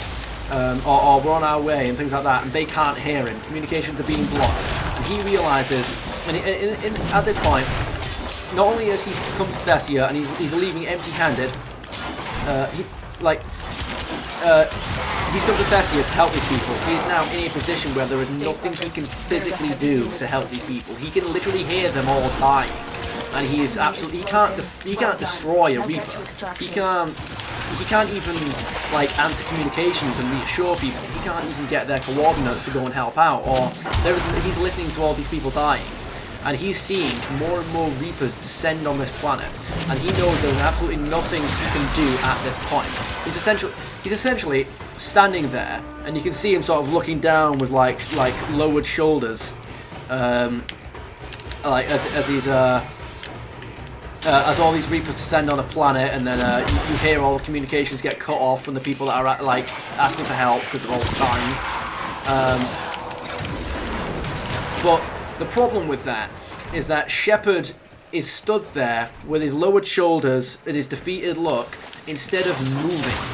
Like when I was playing that game, I was sat there thinking, right, you know what, we can't do anything here. Let's get the catalyst. Shepard, you know what? Is that like they were doing like, the whole sort of set piece for that mission was Thessia has fallen. In other words, Commander Shepard has failed to save Thessia. He is outmatched. He's outrageously outnumbered. He's outmatched. He's out of his element. He's been defeated. And I'm sat there thinking, no, we haven't been defeated. It's like, Shepard, get your ass moving back to the Normandy. Let's go get that catalyst. That douchebag is not running off with the catalyst, and we have not. The Reapers can descend on Thessia all they like, because guess what? We are going to get the catalyst and we are going to defeat them. We are still alive, and that is all that is necessary. Like Shepard's doing this whole song and dance where he's defeated, he's sad, he's tired and weary, he's broken mentally about the fact that he can't save this planet, he can't save these people, he's failed them. And then you know it fades to black. You know, we've got communications where people are saying like, Shepard, we need to get back to the Normandy. We need to get out of here. We're running out of time. Like, you know, they can't stay in the area for that long. There's too many Reapers. And then it fades to black, and then it shows up again. There is a large platoon of when the scene fades in again, he's on the Normandy, and this is the most infuriating part of the whole situation with taking control of Commander Shepard away from the player and writing a character into him that he wasn't. I don't decide what Shepard does and doesn't do. I can't demonstrate. I cannot play as a character with an unbreakable resolve who uses each defeat as a drive to win. You know, like stay focused. There's a heavy unit approaching. He literally got his head on a wall. Like he's like he's got his arm on the wall and he's just sort of like leaning on the wall, you know, like he's defeated. He's given up. He's guilty. He's tired and he's defeated. And he's listening, like there's a communicator in the room. And the idea is that he couldn't bring himself to call the Asari Councillor to give them the report. The Asari Councillor had sent Shepard to Thessia to essentially, right, get the catalyst and save my home planet. Like, I know you can't literally fight off all the Reapers, but my home planet is being, you know, systematically eradicated. Finish your mission The and we'll longer take a look we can't, inside. the longer we don't have the Crucible. So we need you to go to this planet, save as many people as you can, get the catalyst so we can build the Crucible and save it. You know, and then Shepard, you know, is leaning on the wall, he's headbutting the wall, not headbutting, but you know, he's got his head on the wall, and the communicator is beeping.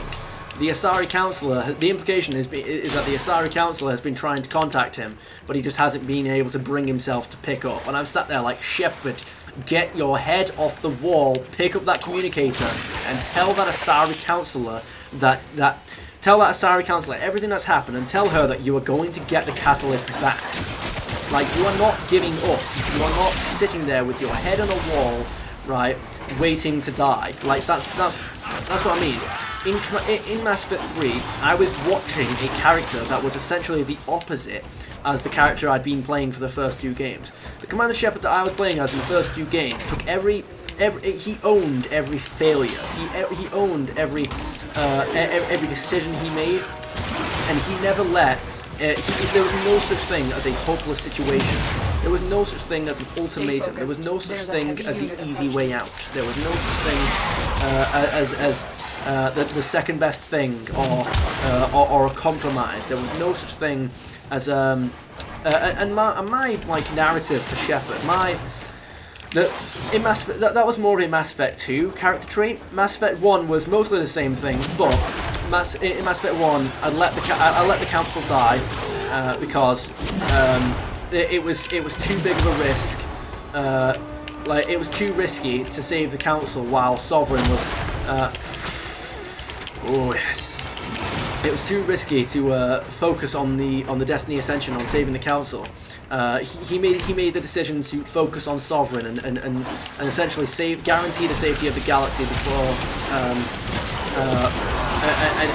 and compromise. He made the decision to let the council die. Now, that was the decision he vowed never to make again. In Mass Effect 2, that was like my character's story arc. You know, that was he made a decision that he hated in retrospect. The decision to compromise, the decision to accept, the decision to make the hard choice, to accept the situation as no win. Like that, he vowed to never make that kind of decision again. To choose between ensuring victory, to choose between saving innocent life and saving the galaxy. He never accepted. He vowed to never accept an ultimatum again. Never accept that. That he would have to make that decision. Like the next time he encounters a similar situation where, the fate of the galaxy is riding on this. This is the only choice, and he's like, no, this isn't the only choice. I will not make the decision to sacrifice innocent life for the safety of the galaxy. I will save innocent life, and I will save the galaxy because I will not let a situation. I will not let. I will not let an outside force tell me what a wait, is that 100? I think it might be. I will not let an outside force tell me what outcome is inevitable, or that he doesn't accept inevitability, because that's what the Reapers are. At their fundamental, that's what the Reapers are. The Reapers are inevitability. The Reapers and their advance is inevitable. The Reapers and the cycle is inevitable. As far as the Reapers are concerned. So, yeah, that's Like, Shepard resists the idea of inevitability, of certainty, of the hard choice. He resisted that completely, fundamentally, to its core. That's the character that he became in Mass Effect 2 as a result of that choice from Mass Effect 1. And the fact that I was being made to play as somebody completely different in Mass Effect 3, that was the most infuriating part. And that's essentially what's going on with Luke Skywalker and why everybody hates him. It's because he is not anywhere near the character that he was in the original trilogy. And the problem isn't that he isn't the same thing. It's that we didn't see him get to that point. For starters, we didn't. Because, I mean, obviously, Luke Skywalker isn't an RPG character. He is a written character with declarative and demonstrable motivations. But in Mass Effect, do I want to do a defense? I don't know. Maybe we can probably go 20 waves, can't we? There we go. Let's get Frost going. We could probably get away with 20 waves. Excuse me. Yeah. So it's wait. Where's my? No. Where are you? There you go. Okay, do we have everything? Gladiator Aegis, yeah. Operator? Ordis wonders, what are you thinking about? Stuff. Ability duration. Yeah, but... Huh. Ah, okay. I'll go reach. I don't know about that one, Chief. Right. Let's have a look. What are we after? Power drift, I mean, I guess I could put that on. I don't really care. Yeah. Yeah, like Mass Effect, sorry. Like Luke Skywalker, is a written character with declarative motivations and things like that. Like, it's not a... Oh, wait, hang on. Let's get you. Like, we can see what he does, and so the viewer and the like, there is no player. The viewer isn't writing Luke Skywalker. He does have declarative motivations and stuff like that. But I forgot what point I was even making with that. Oh well, right. You can go there. And let's do a mission for ourselves. Now get out there and cut down the. And make the Lotus proud. Indeed. Alrighty then. So what have we got? We need former stuff. There we go. You. I'm just gonna get rid of like all the former stuff in this area now on Meso. We're just gonna do exclusively Meso stuff now. Yeah. So, alright, where? Our position has been compromised. Defend Yeah, the so cargo like until we have to see reinforcements Luke arrive. Skywalker go from point A Watch to out. point B. Do you know what I mean? Like you detecting can't just have a film Do you have where a he matching is the relic? opposite of what we know him as. Like you need to show him get to that point. And the thing is that him being at the point where he's ready to kill his own nephew, like the flashback of him trying to kill his own nephew, that doesn't work because he's already like the flashback is depicting a character that is not Luke Skywalker. Luke Skywalker wouldn't kill his own nephew like that. Now, if you want to say that that Luke Skywalker on the island, let's say that he's not on an island, but yeah, because I don't like the idea of him being stuck on an island or something like that.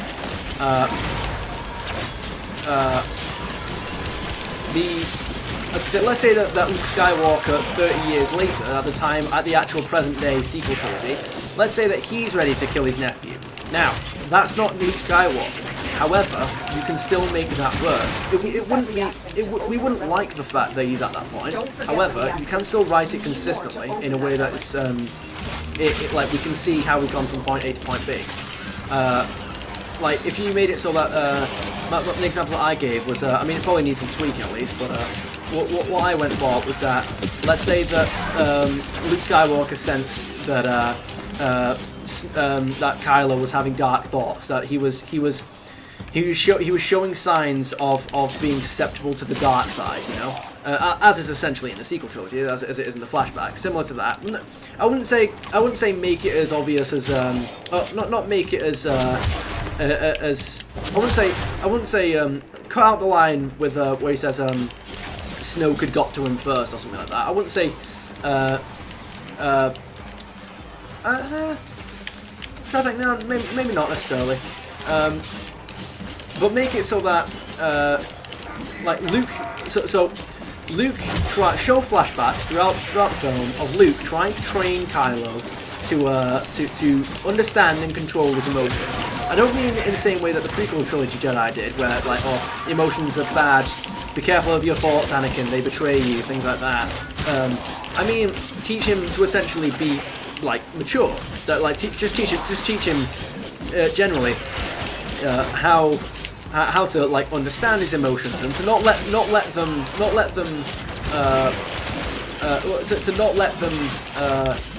overpower him, to not be overwhelmed with them, you know, to not oh, hang on, I'll be needing that, thank you.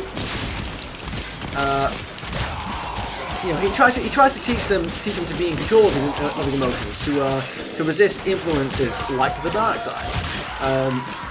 But you know, not to like ignore emotions completely or something, like emotions bad. No, not like that. However,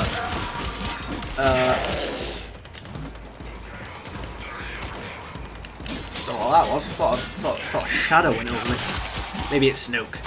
All right. Right. So, what was I in the middle of? Yeah. And so, what makes it so that Luke fails in that regard? He's unable to stray Kylo from the dark path, and Kylo eventually gathers his fighting force in the Knights of Ren, and it gets to the point where Kylo storms the academy and tries to kill. He storms the academy, Luke's academy. Luke confronts Kylo and his Knights of Ren. He confronts him in the effort to. Oh, are you? Well, I can't really kill you. Thank you. And Luke and so Kylo and his Knights of Ren try to kill Luke, and Luke wins the fight. He defeats the Knights of Ren and he defeats Kylo. Now, but he refuses to kill him.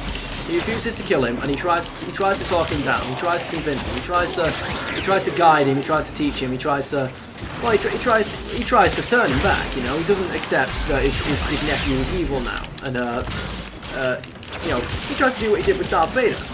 As his nephew, as the son of his best friend and sister, you know, he's there for Kylo. He makes a strong effort to turn him back.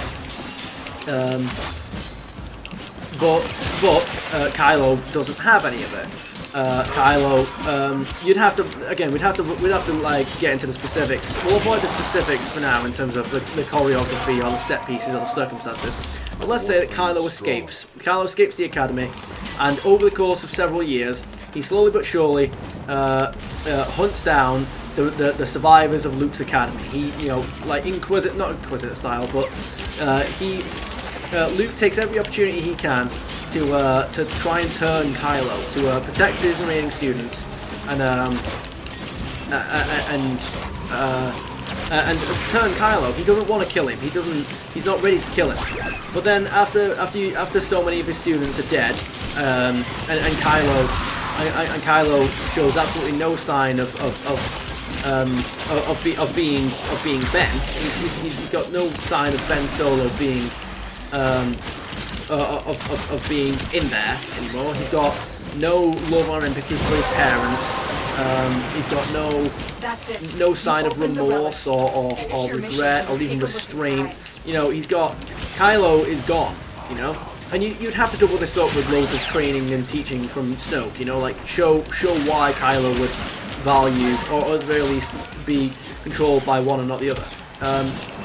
It makes that Luke is absolutely trying but failing to get through to Kylo, and then make it so that Kylo has been killing off Luke's students, and that Luke is essentially the more Luke tries to turn Kylo, and the more that Luke tries to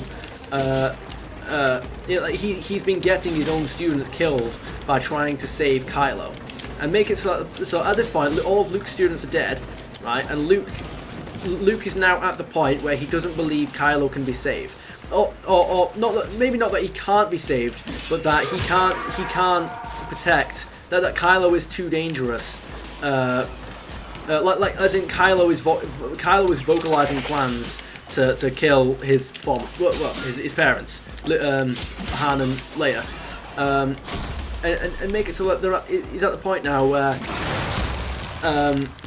he's got to weigh up the decision between killing Kylo and saving his best friend and his sister, or trying and failing to save his soul, to turn him back.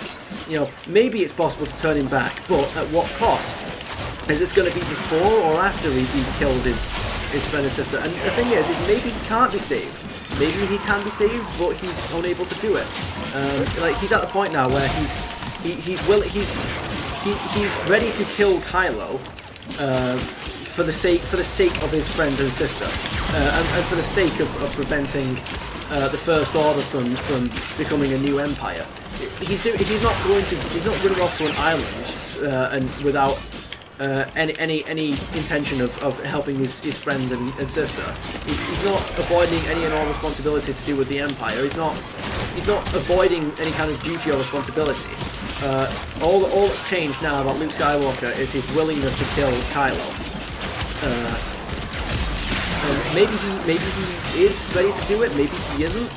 But I feel like that's much more in line with what Luke Skywalker could become than it is.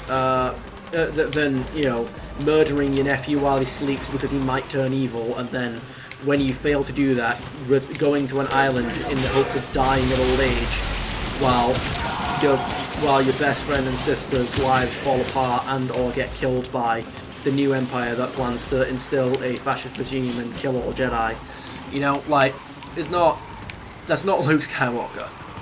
But if Luke had to make a decision between saving his dark side nephew or making sure that no harm came to his best friend and sister and the galaxy at large, I think that'd be a much more interesting choice for Luke to make.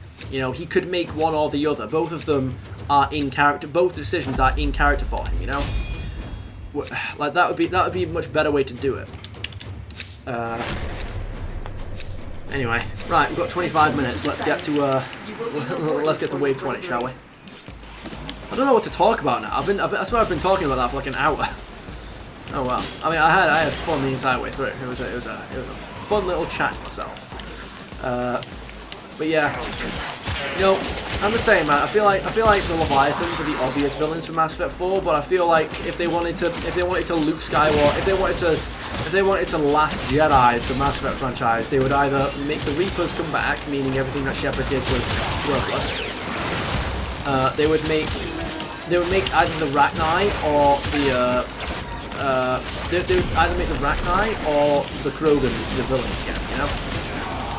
Like, the genophage has been cured. The thing is that if you do that, that makes a problem, right? Like if you make it so that the genophage, if you make it so that the Krogans are now starting another war with the rest of the galaxy,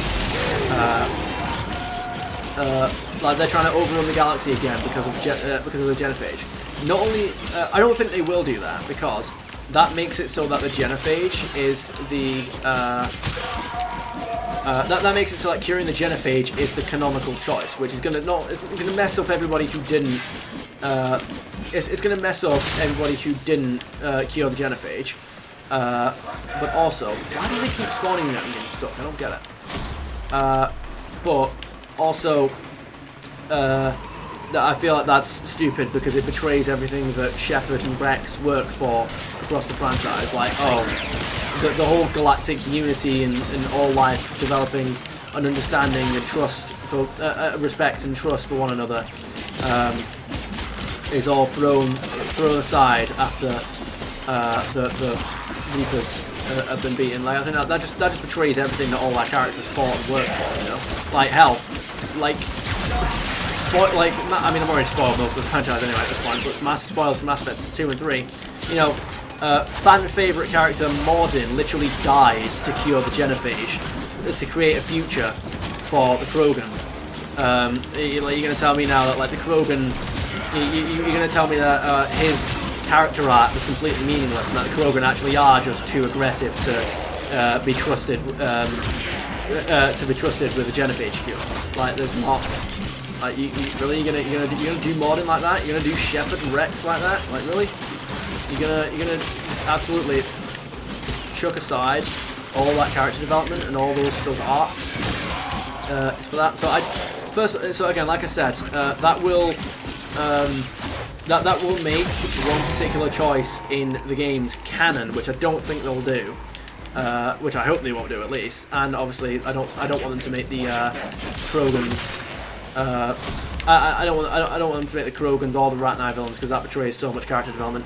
I think that the Leviathans are the obvious threats to the galaxy because, like, the Leviathans literally care so little about the interactions with everybody else.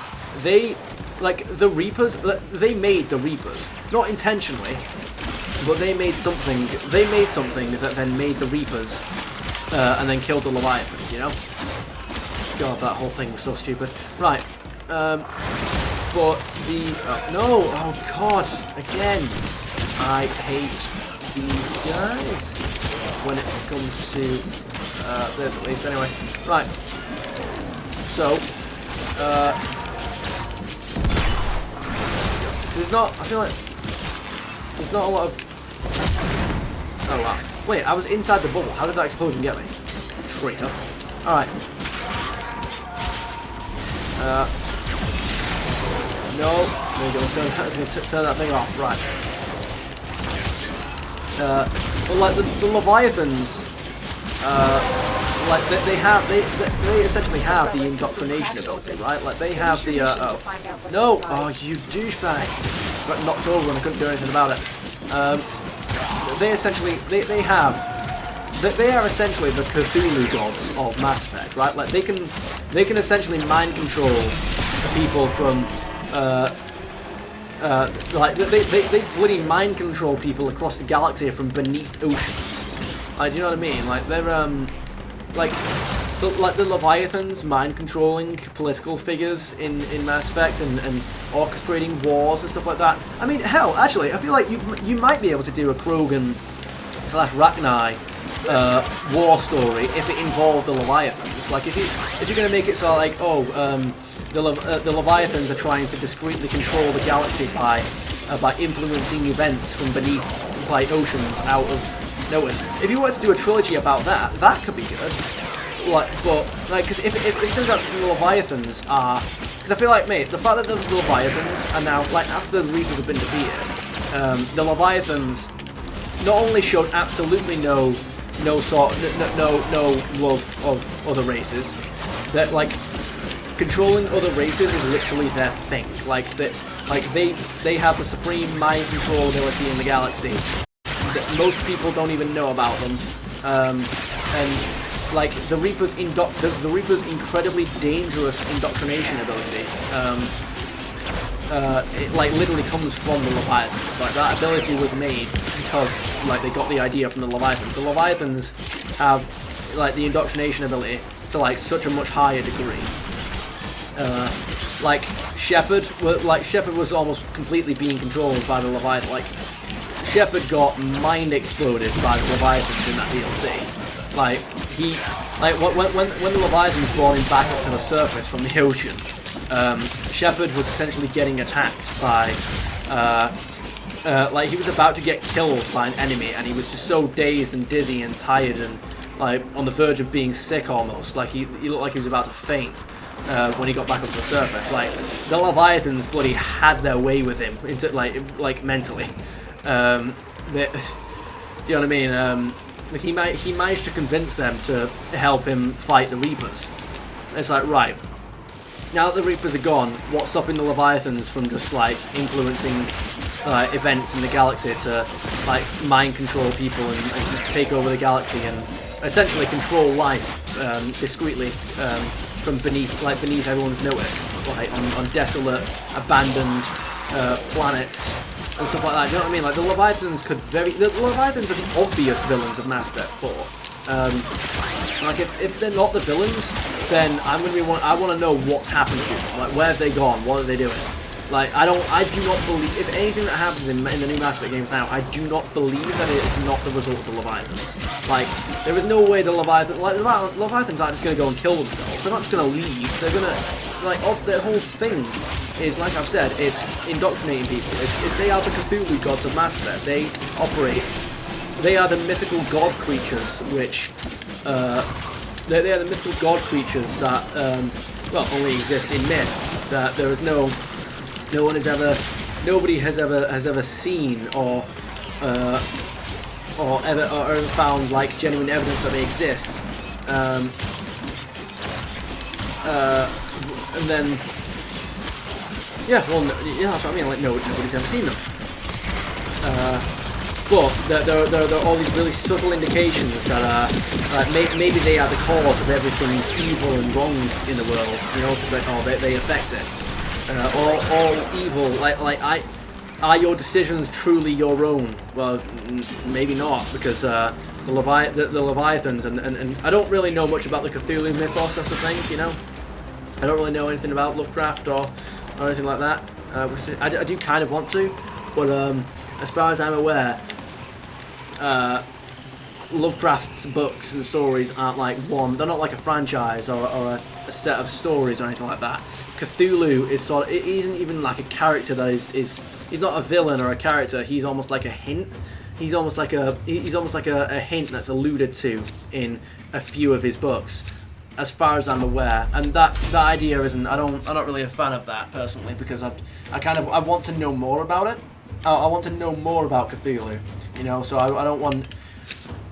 I want there to be like a story to read about Cthulhu. That's what I'm on about. That's what I don't want to have like a couple of odd hints in one or two books, you know. And again, that's not shade to Cthulhu or anything. That's not shade to Lovecraft or something like that. I just mean, like, I've not felt a massive drive to get his books or anything like that, because I don't. As far as I'm aware, it's just not quite what I'm after. I'm not going to read as far as I'm aware. Oh, for God's sake. As far as I'm aware, I'm not going to read Lovecraft's book and then start knowing more about Cthulhu. You know. As far as I'm aware, Cthulhu in Lovecraft's books is a myth. The whole point is that, like, you know, there is nothing declarative about it. There is no big story. I don't know. I could be entirely wrong, but I don't know. But like, yeah, like if there is nothing that can happen in the new Mass Effect games now that I will not assume to be something to do with the Leviathans. Like, it has to be, you know. Like them retreating to some faraway, unknown, inhospitable corner of the galaxy to discreetly and subtly influence life, to construct a galaxy of their own design. That is what they would do. They wouldn't do anything else. You know what I mean? Like, that's exactly what they are. That is their entire deal. That is their thing. So there's no. They weren't killed in Mass Effect, so, like, of course that's what they would do. Like, it's not, you know what I mean? It's like saying the Sith survive at the end of Star Wars, so, like, obviously there's gonna be another war, like, so, it's like, I mean, that's what they do. The Sith are going to try and take over the galaxy again. It's like saying, like, well, anything that happens in Star Wars now would probably just assume it's something to do with Palpatine, because that's I mean, actually, no, that's a completely different thing, and I'm not even going to probably get into it. Right, here we go.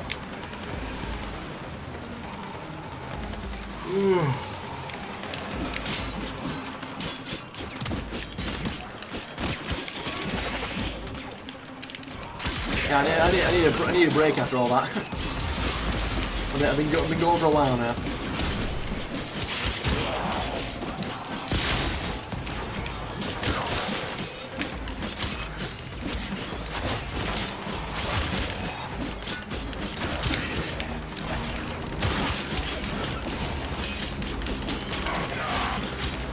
Yeah, I don't know whether or not I'm looking forward to Mass Effect 4. That's the thing. Like, the thing is that Mass Effect 3, as much as Mass Effect 3's had like Mass Effect 3 was a butchered ending, man. Like, as much as I hated Mass Effect 3's ending, it was still an ending. Mass Effect was one complete story. Mass Effect 1 was Act 1, Mass Effect 2 was Act 2, and Mass Effect 3 was Act 3. You know, like, it wasn't. You couldn't play one game and then not play the rest. God damn it! I hate these guys in this map. Oh, damn it. Alright. And then you've got Mass Effect, and then you got, like, well, the story's over now. And then you got Mass Effect 4, and you're like, I mean, do you know what I mean? It's like, well, because I want the story of Mass Effect to be over, to have ended with 3. You know, I don't want to see what happens. I mean, the thing is that I would want to see what happens next if it's good. But like, if it's not good, then I don't want to do a Let's Play of Mass Effect 4. I don't want to do a Let's Play of Mass Effect 4 and whatever other games they come out with. I don't know if they're going to do a trilogy or something. Finish your mission and we'll take a look inside. Like, you know, I don't want to do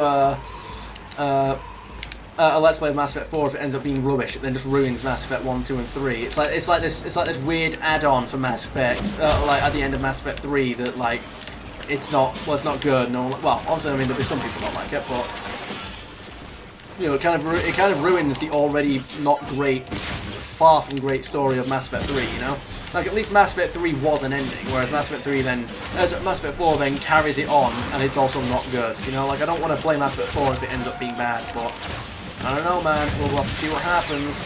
I think I have to. I feel like Rags really likes. As far as I'm aware, Rags really likes Mass Effect. Like, I mean, at least when he's spoken about it, he seems to really like it. So maybe he'll end up doing a video on it at some point, and I can watch that for as few spoilers as possible. Like, if I can get like an indication from him that it's great, or that like then. You know, that'd be enough, and I'd be like, maybe I'll give it a go. But like, if I can watch his video and then I get not loads of spoilers, but I can get at least an indication that it's great and that it's a good enough game to continue after Mass Effect 3. Then that'd be good.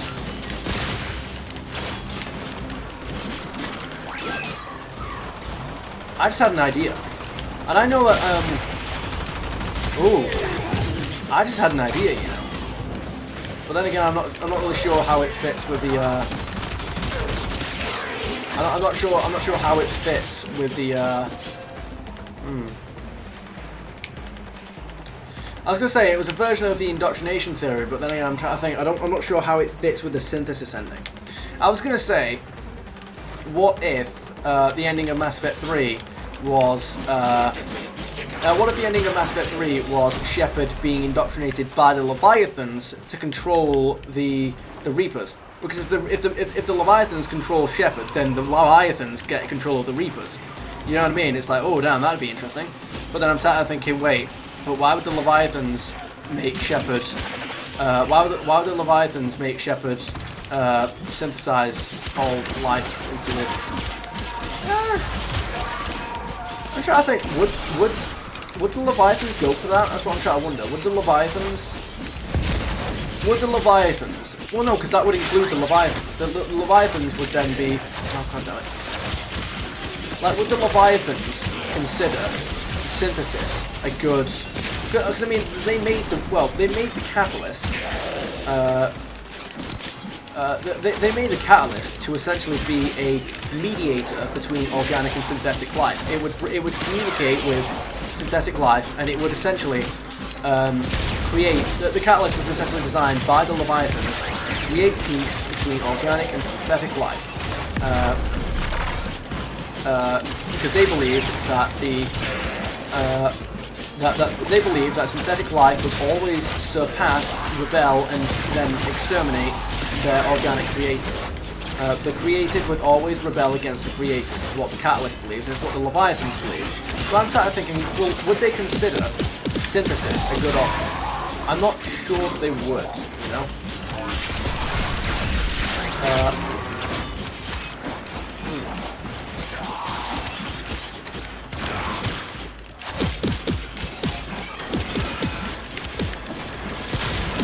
Yeah, I'm trying to think because, like, I think Control, you could very easily argue that the Leviathans are indoctrinated Shepard. Like, the benefit to the Leviathans is obvious with that, right? Like, they control Shepard, Shepard controls the Reapers. The Leviathans control the Reapers.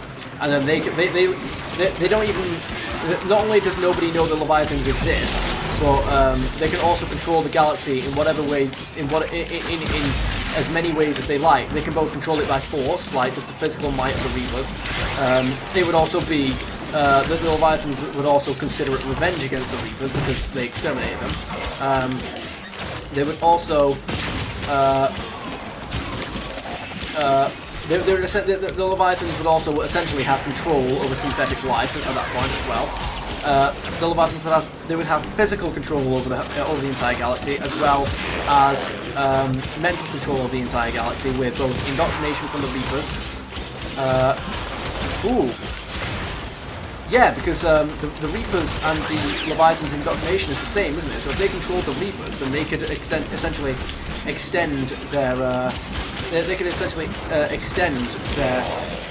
indoctrination across the entire galaxy at that point. So I feel like it's obvious. I feel like you could make it so that yeah, you could make it so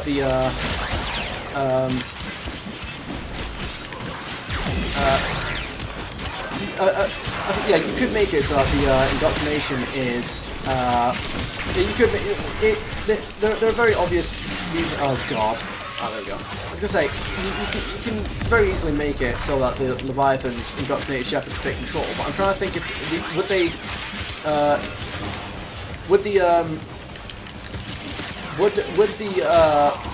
I'm trying to think, what about the idea that both the Reapers and the Leviathans are trying to control Shepard to make different choices? Like, for example, the idea that, I feel like I might as well just leave it there, by the way. The idea that they're trying to control Shepard for, they're trying to, the Leviathans are trying to make Shepard control the Reapers, and the Reapers want Shepard to choose synthesis. But obviously Anderson and the... Oh, yeah, that's a nice way to leave it, isn't it? There we go. Good for us. And then... Yes, the Leviathans want Shepard to control the Reapers, and the Reapers want Shepard to synthesize all life in the galaxy into one DNA, into one framework. Because those two things aren't what anybody else in the game wants you to do besides the Elusive Man, which is control, and also the... Okay, and also it's just not something that your Shepard would ever, like, choose to... It's not something that Shepard would ever do, control or synthesize. Well, I say that, but I mean... Well, no, it's not, because you only became aware of the ability to control the Reapers at literally the very end, so it's not what you were trying to do at all. Yeah. Anyway,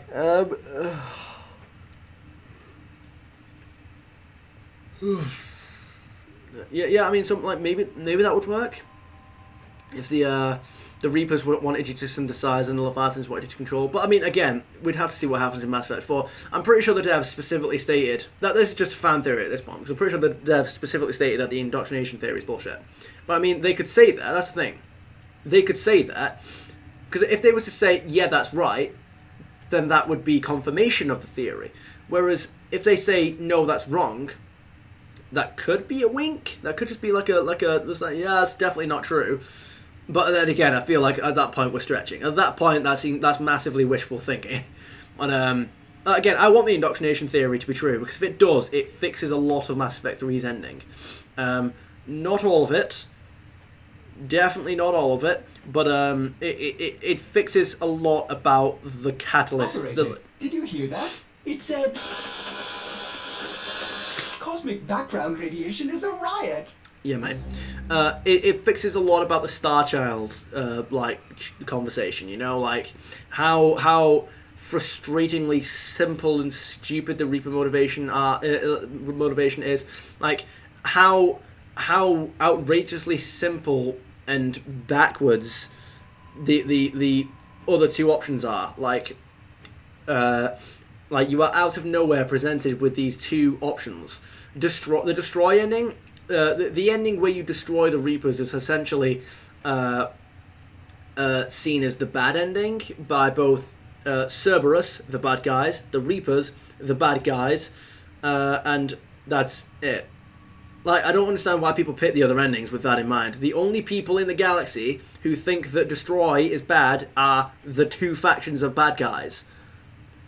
Why do you think it's a good ending? Like, not because of, like, as in... You know, you can try and rationalise the facts of each ending if you like, but the thing is that you don't know the facts until you pick the endings. So when you're presented with the options, right, the only word that you are operating on as your source of information about what the consequences are of each ending and what will happen is the bad guys. The guys that you've been trying to beat for like 100 hours across like all 3 games. You've been trying this entire time to beat them. You get to the point where they beat them. They tell you not to beat them and to do this other thing instead. Like, what? Why would you take their word for it? These guys are the guys you've been trying to beat for 100 hours, you know? Like, anyway, that's... Okie doke. Alrighty then, the time has come for me to depart. I hope you guys had about as much fun as I did. If there are any games you'd like to see me play, feel free to suggest them down in the comments, and I'll see you guys on the next one. And have a splendid day. But before we disappear, we're going to raid. So, let's have a look. Who we got? Let's get Twitch open and do a thing, shall we? Mute just for the moment. Right, let's go here. Come on. Video producer. Here we got. Let's have a look. Do do do do do do do do do do do do do do do do do. Right. Raid a channel. Let's have a look. Here we got channels you follow. We've got Earth to Steph, Alinea 8, A Vexed Frog, and Prickly Pisces. Prickly Pisces is playing Mass Effect Legendary Edition. It's funny how that works out. I think just for that alone it's got to be done. Let's go. Off we go. And it would appear that she's playing Mass Effect 1 and she's getting into the marker. We've got 10, 9, 8, 7, 6, 5, 4, 3, 2, 1. Raid. End stream. Bye.